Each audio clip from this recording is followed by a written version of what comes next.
We are moving on to the next unit about electrical energy, and unit 12.1 is about batteries and cells.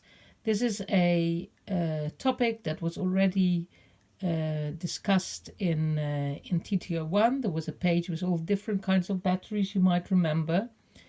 And the first part of this unit is about batteries in action, and a number of examples are given. You can see them in green, and mentioned are all that batteries are used for all kinds of things. And I think that moving forward in the time we live, you probably know that not only digital watches and cameras, but also basically anything that we use has got batteries. Telephones, iPads, laptops, gaming devices, all kinds of things have got batteries. And moving forward, we will grab one of these devices and take a look at some of the specifications.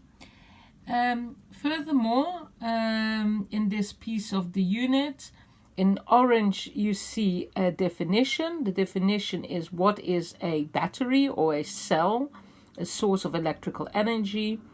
And two types are discussed, mentioned: a chemical cell and a solar cell.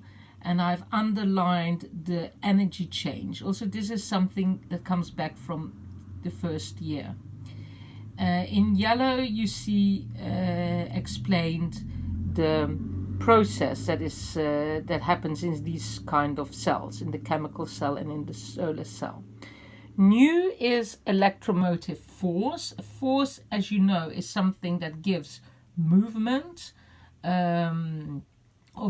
sets in motion.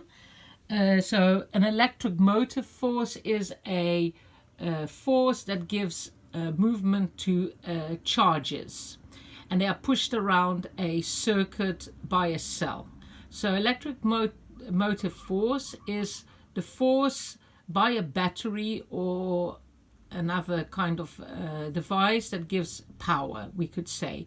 Power, that's a word we use colloquially, so talking, but later on we'll find out that power, the unit is watts, will come back in this book in physics, and is defined differently.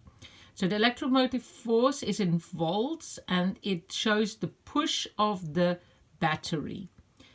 In pink, I've highlighted a rule: the greater the EMF is the electromotive force, the more energy the cell can deliver for every electron that passes through it.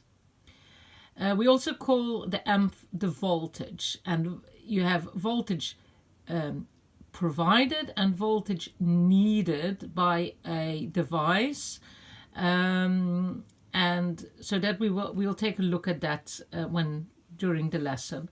But that's also given in pink for any given battery operated device. So take your telephone or your calculator. It needs a certain amount of volts, and that's the battery required that you need to put into it. If it's too low, it will not work, and if it's too high, it might break. On the next page there is a formula for this EMF.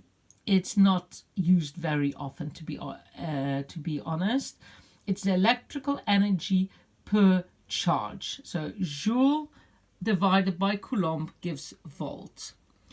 Then in the practical, it shows how you would measure the EMF of a battery. You take the battery, which is shown at the top, and the voltmeter you connect in parallel. So the plus on the plus and the minus on the minus.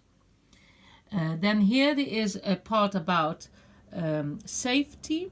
More than 12 volts, and 12 volts is what you find, for instance, the battery of a car in the accu, can give you a nasty shock, and the mains is 220, and that can be lethal. Okay, then brings us to the key points. You see they are all in orange. So these are all knowledge key points, definitions of electromotive force in volts. So that's the units. And the voltmeter is used to measure the amp or the volts. And then lastly, the extension part, which is a formula, but more actually a definition. Okay, that was the study help for 12.1 batteries and cells.